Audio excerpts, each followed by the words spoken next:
is also giving a good quality school that the kids include pens, pencils, erasers and geometry box. All items are free of cost.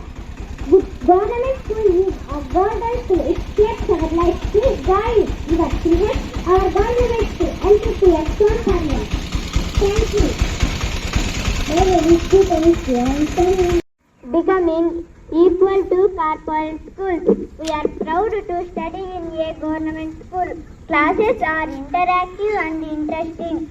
Teachers ask questions and encourage students. Students can ask doubts freely. Teaching is student-centered. Teachers are friendly and caring. They motivate students to learn and grow. Government schools education is strong and meaningful. Please join your children in government school. These schools help students become great people like doctors, engineers, collectors. Thank you.